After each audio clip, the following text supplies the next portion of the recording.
Assalamualaikum warahmatullahi wabarakatuh. Salam sejahtera bagi kita sekalian. Shalom. Om Swastiastu. Nama budaya.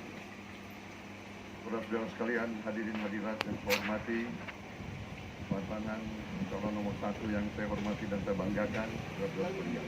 Visi kami beri nama Indonesia Menang. Indonesia menang karena sekarang kita rasakan indikator-indikator menunjukkan bahwa kita berada dalam kondisi yang tidak begitu menguntungkan.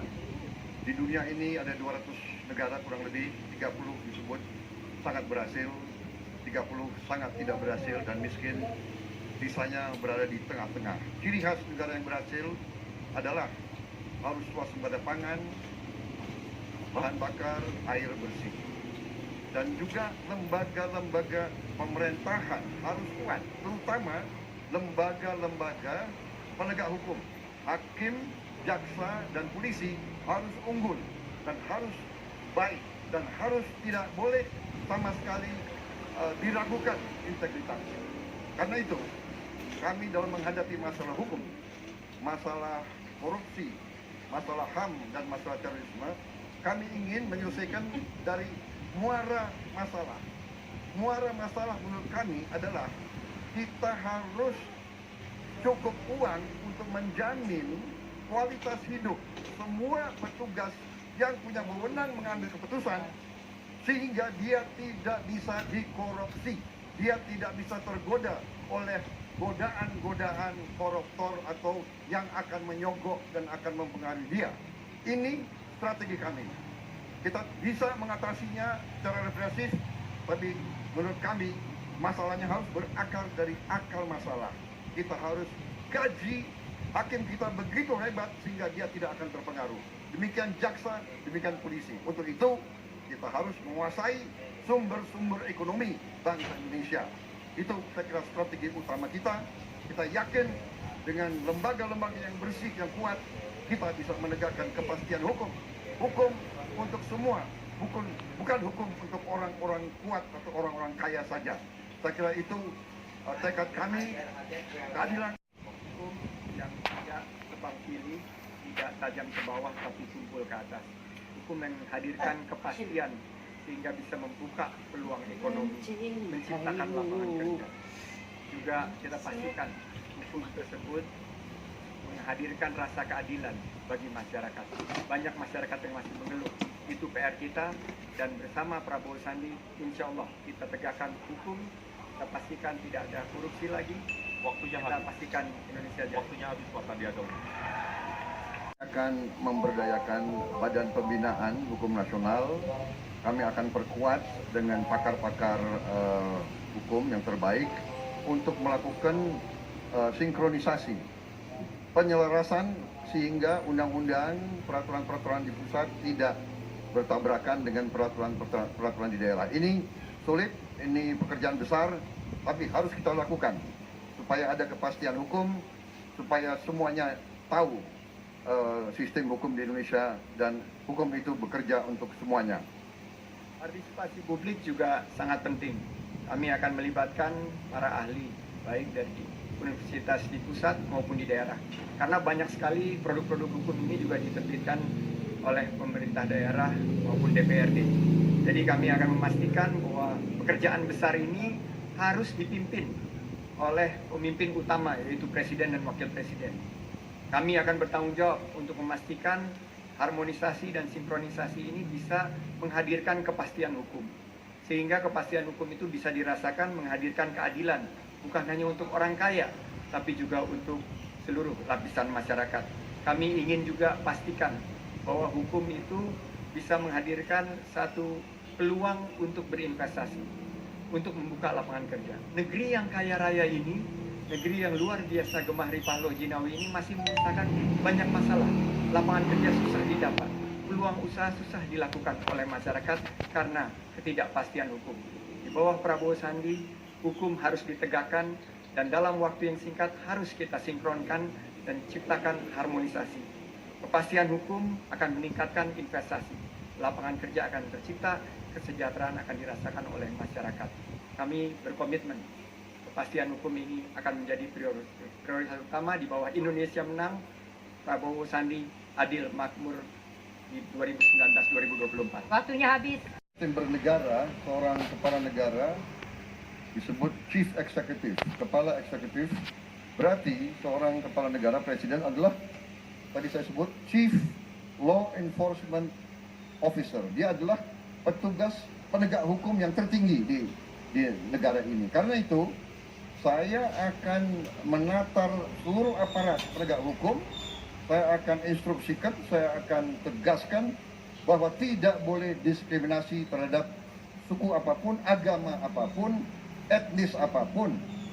Jadi intinya adalah aparat itu tanggung jawab kepala eksekutif. Jadi kita harus jamin kalau ada pejabat yang menyimpang, saya akan pecat.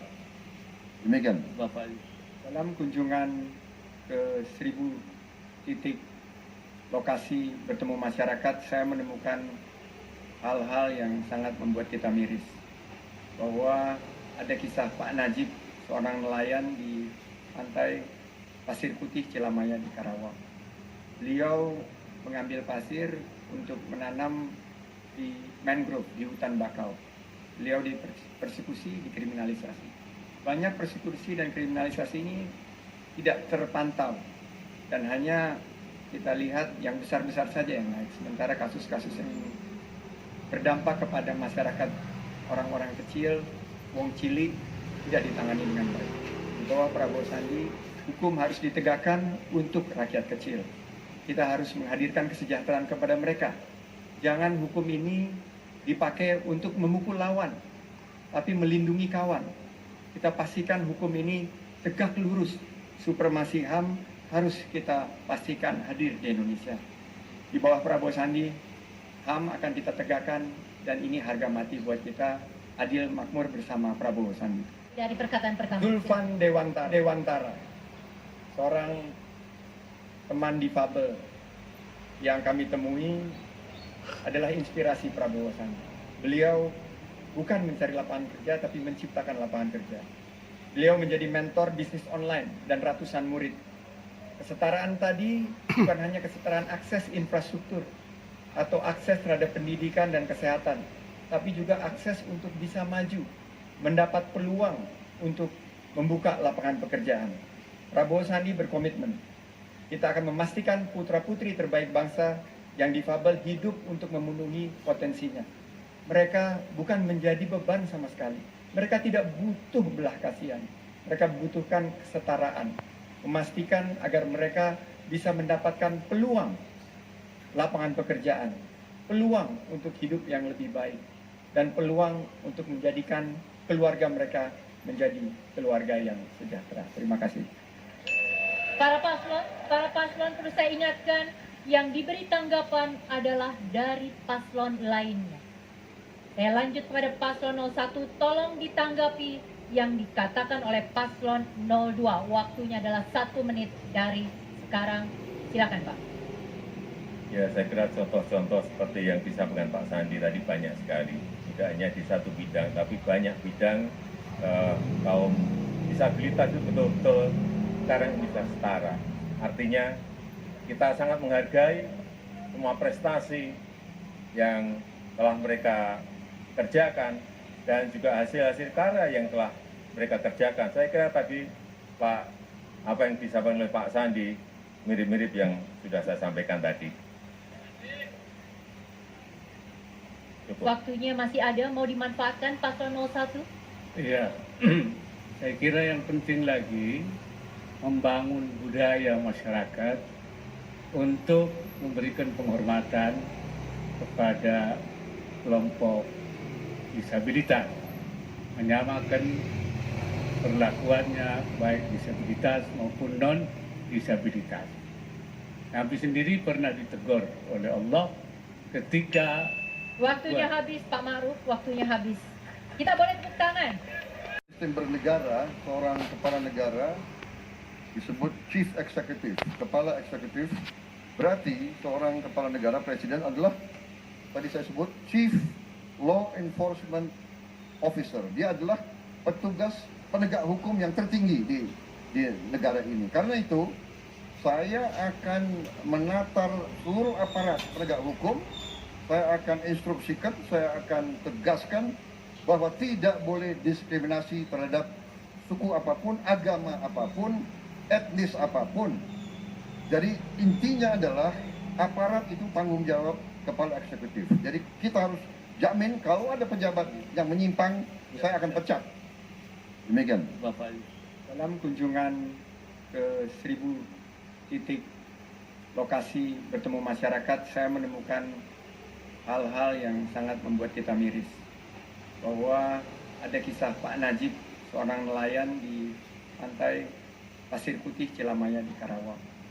Beliau mengambil pasir untuk menanam di mangrove, di hutan bakau. Beliau dipersekusi, dikriminalisasi.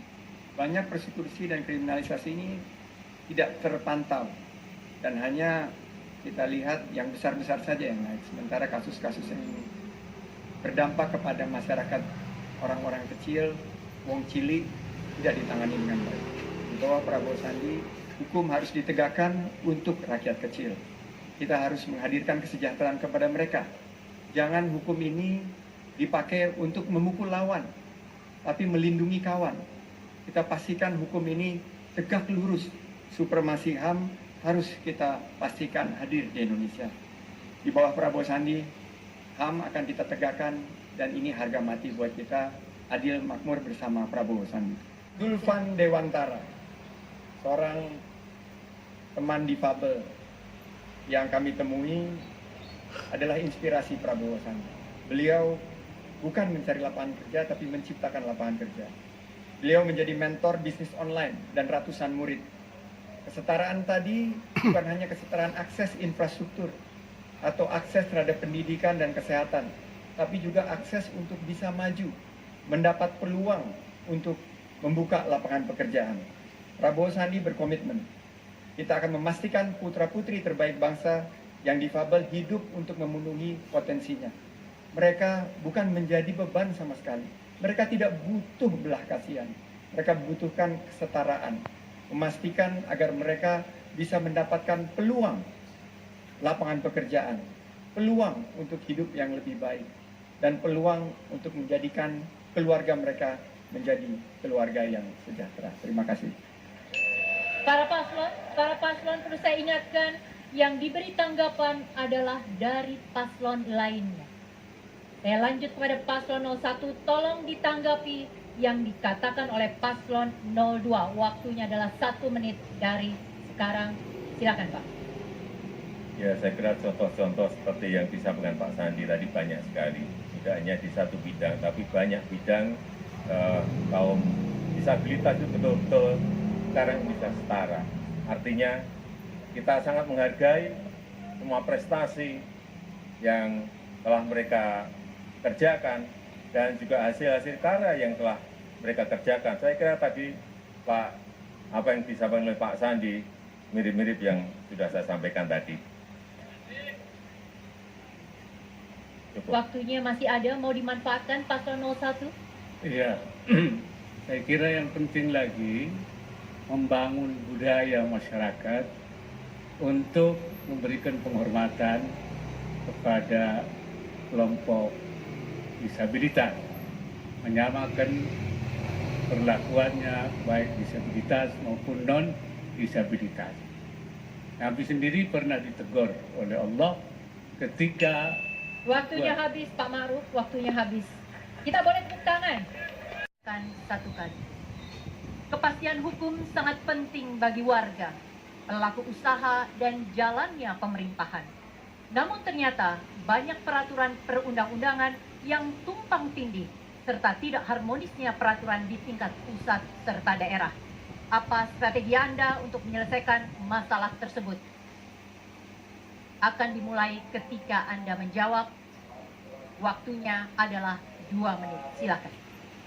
Kami akan memberdayakan Badan Pembinaan Hukum Nasional.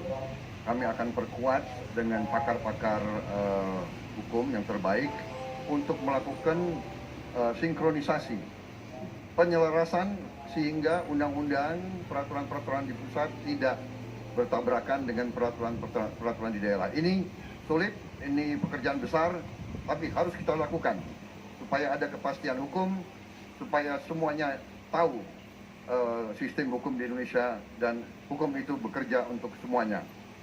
Partisipasi publik juga sangat penting. Kami akan melibatkan para ahli, baik dari universitas di pusat maupun di daerah. Karena banyak sekali produk-produk hukum ini juga diterbitkan oleh pemerintah daerah maupun DPRD. Jadi kami akan memastikan bahwa pekerjaan besar ini harus dipimpin oleh pemimpin utama, yaitu Presiden dan Wakil Presiden. Kami akan bertanggung jawab untuk memastikan harmonisasi dan sinkronisasi ini bisa menghadirkan kepastian hukum. Sehingga kepastian hukum itu bisa dirasakan menghadirkan keadilan, bukan hanya untuk orang kaya, tapi juga untuk seluruh lapisan masyarakat.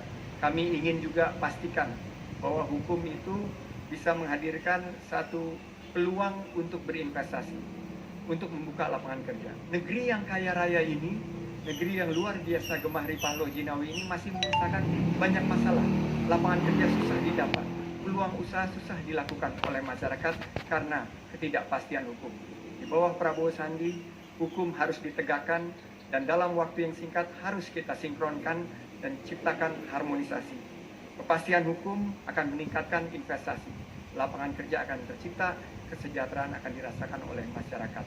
Kami berkomitmen, kepastian hukum ini akan menjadi prioritas utama di bawah Indonesia Menang, Prabowo Sandi, Adil Makmur di 2019-2024. Waktunya habis. Kami ingin bertanya bahwa Bapak kan sudah memerintah selama 4 tahun lebih. Yang kita ketemukan ada perasaan di masyarakat bahwa kadang-kadang aparat itu berat sebelah. Sebagai contoh, kalau ada kepala daerah, gubernur-gubernur yang mendukung paslon nomor 1, itu menyatakan dukungan tidak apa-apa. Tapi ada kepala desa di Jawa Timur menyatakan dukungan kepada kami, sekarang ditahan Pak, ditangkap. Jadi saya kira ini juga suatu perlakuan tidak adil, ya, juga menurut saya pelanggaran HAM karena menyatakan pendapat itu dijamin oleh Undang-Undang Dasar, Pak. Jadi sebetulnya siapapun boleh menyatakan pendapat, dukungan siapapun. Saya kira ini yang kami mohon Bapak perhitungkan. Mungkin juga ada anak buah Bapak yang mungkin berlebihan. Tim bernegara, seorang kepala negara disebut Chief Executive, kepala eksekutif. Berarti seorang kepala negara, presiden adalah tadi saya sebut Chief Law Enforcement Officer. Dia adalah petugas penegak hukum yang tertinggi di negara ini. Karena itu saya akan menatar seluruh aparat penegak hukum. Saya akan instruksikan, saya akan tegaskan bahwa tidak boleh diskriminasi terhadap suku apapun, agama apapun, etnis apapun. Jadi intinya adalah aparat itu tanggung jawab kepala eksekutif. Jadi kita harus jamin kalau ada pejabat yang menyimpang, saya akan pecat. Demikian. Bapak. Dalam kunjungan ke 1000 titik lokasi bertemu masyarakat, saya menemukan hal-hal yang sangat membuat kita miris. Bahwa ada kisah Pak Najib, seorang nelayan di pantai Pasir Putih Cilamaya di Karawang. Beliau mengambil pasir untuk menanam di mangrove, di hutan bakau. Beliau dipersekusi, dikriminalisasi. Banyak persekusi dan kriminalisasi ini tidak terpantau dan hanya kita lihat yang besar-besar saja yang naik. Sementara kasus-kasus yang berdampak kepada masyarakat, orang-orang kecil, wong cilik, tidak ditangani dengan baik. Di bawah Prabowo Sandi, hukum harus ditegakkan untuk rakyat kecil. Kita harus menghadirkan kesejahteraan kepada mereka. Jangan hukum ini dipakai untuk memukul lawan, tapi melindungi kawan. Kita pastikan hukum ini tegak lurus. Supremasi HAM harus kita pastikan hadir di Indonesia. Di bawah Prabowo Sandi, HAM akan kita tegakkan dan ini harga mati buat kita. Adil makmur bersama Prabowo Sandi. Langsung saya ke paslon 01. Silakan menanggapi jawaban paslon nomor 02, waktunya 1 menit. Keragaman, perbedaan-perbedaan, baik beda suku, beda agama, beda tidak adat, tidak tradisi, tidak bahasa daerah adalah sudah menjadi sunatullah, sudah menjadi hukum Allah yang diberikan kepada bangsa kita Indonesia. Dan aset terbesar bangsa ini adalah persaudaraan. Aset terbesar bangsa ini adalah persatuan. Aset terbesar bangsa ini adalah kerukunan. Oleh sebab itu, saya selalu mengajak, marilah kita menjaga ukhuwah Islamiyah kita, menjaga ukhuwah watoniyah kita. Karena persatuan, persaudaraan adalah aset terbesar bangsa yang kita cintai ini. Kalau memang ada persekusi, tadi Pak Sandi nuduh-nuduh lagi tadi. Ya, gampang sekali, laporkan. Saya akan perintahkan tindak tegas pelaku tersebut. Waktunya habis. Silakan paslon 2 menanggapi tanggapan paslon 01. Waktunya 1 menit. Pak Presiden yang saya hormati, saya tidak menuduh. Yang kami sampaikan adalah cerita-cerita yang kami tampung dalam kunjungan kita bertemu dengan masyarakat. Kami ingin menghadirkan rasa keadilan. Hak asasi manusia kita pikir definisi-definisi yang besar, tapi untuk masyarakat kecil itu adalah hak mendapatkan lapangan pekerjaan seperti dijamin oleh konstitusi kita, Undang-Undang Dasar 45 pasal 27 ayat 2, bahwa setiap masyarakat wajib mendapatkan lapangan pekerjaan yang layak. Itu yang ingin kami hadirkan. Kami ingin buka lapangan kerja seluas-luasnya. Rakyat berjuang untuk mendapatkan penghidupan yang lebih layak. Mereka menginginkan mata pencaharian dan biaya hidup yang terjangkau. Prabowo Sandi akan berpihak kepada rakyat. Prabowo Sandi akan memastikan bahwa HAM juga mencakupi akses terhadap pendidikan, terhadap kesehatan, dan terhadap mata pencaharian yang baik. Demikian Bapak Presiden. Ya, Menilai bahwa perlu ada langkah-langkah yang lebih konkret, praktis, dan segera. Sebagai contoh, bagaimana bisa seorang gubernur gajinya hanya 8 juta. Kemudian dia mengelola provinsi umpamanya Jawa Tengah yang lebih besar dari Malaysia dengan APBD yang begitu besar. Jadi ini hal-hal yang tidak realistis. Jadi saya kira seorang kepala pemerintah eksekutif kalau benar-benar niat untuk memperbaiki itu, kita harus segera berani melakukan terobosan-terobosan supaya penghasilan para pejabat publik itu sangat besar. Kemudian kita potong semua kebutuhan-kebutuhan kampanye. Sebagai contoh, TV adalah milik rakyat dunia maya. Jadi nggak boleh kita terlalu banyak bayar untuk muncul di TV. Demikian juga radio, demikian juga baliho-baliho di kota-kota itu harus... Waktunya habis. Ya, terima kasih. Selanjutnya, saya persilahkan kembali ditanggapi waktunya 1 menit. Ya, tadi sudah saya sampaikan. Menilai bahwa perlu ada langkah-langkah yang lebih konkret, praktis, dan segera. Sebagai contoh, bagaimana bisa seorang gubernur gajinya hanya 8 juta. Kemudian dia mengelola provinsi umpamanya Jawa Tengah yang lebih besar dari Malaysia dengan APBD yang begitu besar. Jadi ini hal-hal yang tidak realistis. Jadi saya kira seorang kepala pemerintah eksekutif kalau benar-benar niat untuk memperbaiki itu, kita harus segera berani melakukan terobosan-terobosan supaya penghasilan para pejabat publik itu sangat besar. Kemudian kita potong semua kebutuhan-kebutuhan kampanye. Sebagai contoh, TV adalah milik rakyat dunia maya. Jadi nggak boleh kita terlalu banyak bayar untuk muncul di TV. Demikian juga radio, demikian juga baliho-baliho di kota-kota itu harus... Waktunya habis. Ya, terima kasih. Selanjutnya, saya persilahkan kembali ditanggapi waktunya 1 menit. Ya, tadi sudah saya sampaikan. Akar masalahnya adalah bahwa penghasilan para pegawai negeri, para birokrat-birokrat itu kurang. Tidak realistis. Kalau saya memimpin negara ini, pemerintahan, saya akan perbaiki kualitas hidup semua birokrat dengan realistis. Kemudian bertanya, uangnya dari mana? Saya akan tingkatkan tax ratio yang sekarang berada di 10%, bahkan lebih rendah. Saya akan kembalikan ke minimal 16% tax ratio. Berarti kita akan dapat mungkin minimal 60 miliar dolar lebih. Dengan demikian saya akan perbaiki gaji-gaji semua pejabat birokrat dan semua pegawai negeri. Saya kira dengan kita tingkatkan gajinya dengan signifikan, perbaiki kualitas hidup, jamin kebutuhan-kebutuhan dia. Kalau dia masih korupsi, ya kita harus tindak sekeras-kerasnya. Ya kalau perlu kita contoh tindakan-tindakan drastis negara-negara lain. Kita taruh di mana mungkin ya, di pulau yang terpencil, suruh tambang pasir terus-menerus mungkin. Jadi kita perbaiki penghasilannya. Itu yang kita perlukan. Tidak masuk akal pejabat begitu penting, penghasilannya sedikit.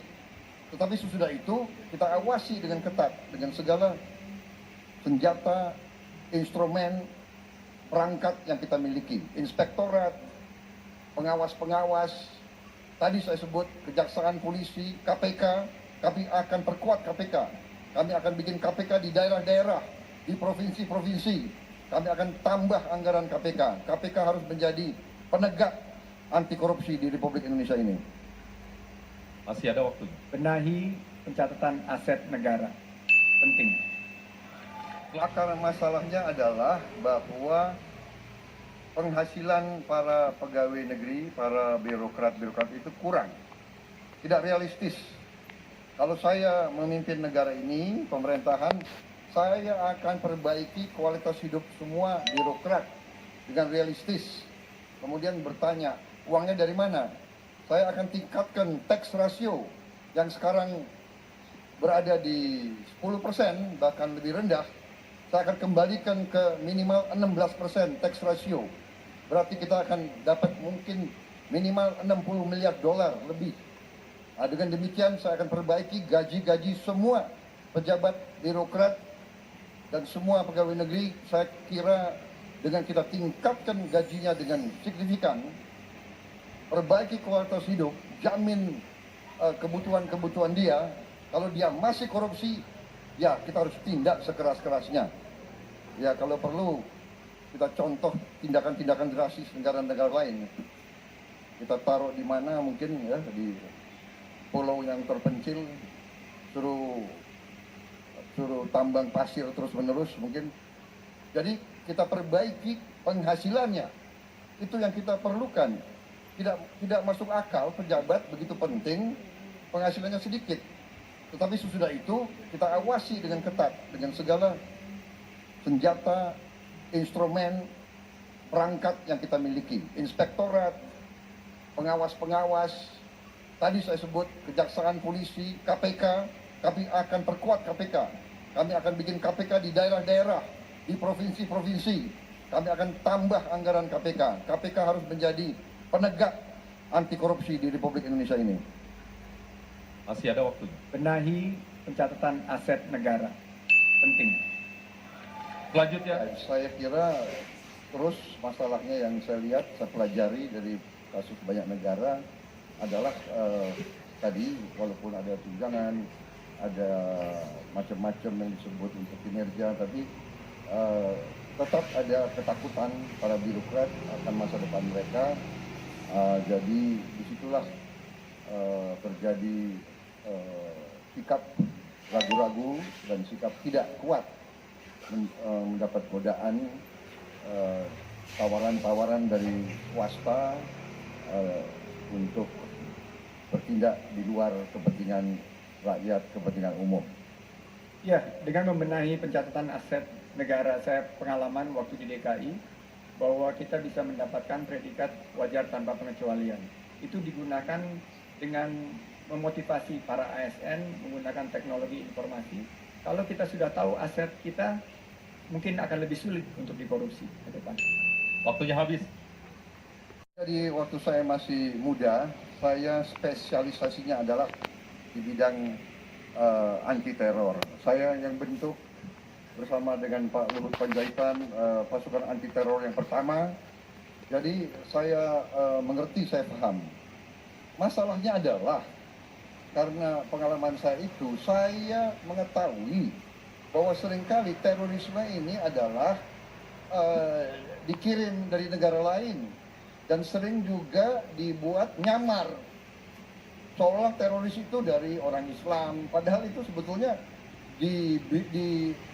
ya dia itu bukan dikendalikan oleh orang yang mungkin juga bukan orang Islam, mungkin juga orang asing ataupun bekerja untuk orang asing. Saya mengerti benar-benar. Jadi bahwa stigmatisasi bahwa seolah itu radikal itu selalu dicap kepada orang Islam, saya menolak itu. Saya setuju deradikalisasi. Waktunya habis. Saya dukung usaha-usaha kemanusiaan. Waktunya habis, Pak Prabowo. Selanjutnya paslon. Jadi waktu saya masih muda, saya spesialisasinya adalah di bidang anti teror. Saya yang bentuk bersama dengan Pak Luhut Panjaitan pasukan anti teror yang pertama. Jadi saya mengerti, saya paham. Masalahnya adalah karena pengalaman saya itu, saya mengetahui bahwa seringkali terorisme ini adalah dikirim dari negara lain dan sering juga dibuat nyamar seolah teroris itu dari orang Islam, padahal itu sebetulnya ya dia itu bukan dikendalikan oleh orang yang mungkin juga bukan orang Islam, mungkin juga orang asing ataupun bekerja untuk orang asing. Saya mengerti benar-benar. Jadi bahwa stigmatisasi bahwa seolah itu radikal itu selalu dicap kepada orang Islam, saya menolak itu. Saya setuju deradikalisasi. Waktunya habis. Saya dukung usaha-usaha kemanusiaan. Waktunya habis, Pak Prabowo. Selanjutnya paslon 0. Tadi saya sebut bahwa banyak terorisme yang merupakan penyusupan dari luar. Yang terorisme dari dalam negeri menurut pendapat saya adalah akibat rasa ketidakadilan, rasa keputusasaan. Mereka melihat perlakuan yang tidak baik, tidak benar, mereka merasa tersakiti. Dengan demikian mereka bisa dipengaruhi oleh pengajar-pengajar ataupun paham-paham yang radikal dan mengarah kepada kekerasan. Jadi saya sangat mendukung setiap usaha deradikalisasi pendidikan. Untuk itu Prabowo Sandi, manakala kita yang memimpin pemerintahan, kita akan benar-benar investasi besar-besaran dalam pendidikan, dalam kesehatan, untuk membantu rakyat yang paling bawah, rakyat paling miskin. Kita akan bantu pesantren-pesantren, madrasah-madrasah, guru-guru di mana-mana harus kita perbaiki kapasitasnya, kualitas hidupnya. Dengan demikian, mereka yang akan bisa mempengaruhi pendidikan, pengajaran, pembangunan iklim yang terbaik untuk suasana tidak putus asa, suasana tidak merasa benci, tidak merasa tersakiti. Ya, kita juga harus melihat program-program kontra radikalisasi pada masyarakat luas. Bagaimana kita melakukan kontra ideologi, kontra narasi, dan juga kita lakukan kontra propaganda. Banyak sekali masyarakat yang tidak bisa merasakan masa depan yang cerah, akhirnya terpapar karena kebutuhan ekonominya. Oleh karena itu Prabowo Sandi akan melihat peta-peta di mana risiko ini timbul berdasarkan ideologi, motivasi, dan psikologinya. Kita harus hadir untuk mereka, untuk memastikan mereka tidak terjerumus pada terorisme. Itu yang menjadi komitmen Adil Makmur bersama Prabowo Sandi. Mohon ditahan. Mohon ditahan. Selanjutnya. Tadi saya sebut bahwa banyak terorisme yang merupakan penyusupan dari luar.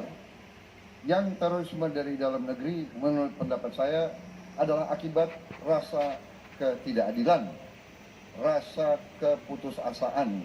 Mereka melihat perlakuan yang tidak baik, tidak benar, mereka merasa tersakiti. Dengan demikian mereka bisa dipengaruhi oleh pengajar-pengajar ataupun paham-paham yang radikal dan mengarah kepada kekerasan. Jadi saya sangat mendukung setiap usaha deradikalisasi pendidikan. Untuk itu Prabowo Sandi, manakala kita yang memimpin pemerintahan, kita akan benar-benar investasi besar-besaran dalam pendidikan, dalam kesehatan, untuk membantu rakyat yang paling bawah, rakyat paling miskin. Kita akan bantu pesantren-pesantren, madrasah-madrasah, guru-guru di mana-mana harus kita perbaiki kapasitasnya, kualitas hidupnya. Dengan demikian, mereka yang akan bisa mempengaruhi pendidikan, pengajaran, pembangunan iklim yang terbaik untuk suasana tidak putus asa, suasana tidak merasa benci, tidak merasa tersakiti. Ya, kita juga harus melihat program-program kontra radikalisasi pada masyarakat luas. Bagaimana kita melakukan kontra ideologi, kontra narasi, dan juga kita lakukan kontra propaganda. Banyak sekali masyarakat yang tidak bisa merasakan masa depan yang cerah akhirnya terpapar karena kebutuhan ekonominya. Oleh karena itu Prabowo Sandi akan melihat peta-peta di mana risiko ini timbul berdasarkan ideologi, motivasi, dan psikologinya. Kita harus hadir untuk mereka untuk memastikan mereka tidak terjerumus pada terorisme. Itu yang menjadi komitmen Adil Makmur bersama Prabowo Sandi. Mohon ditahan. Mohon ditahan.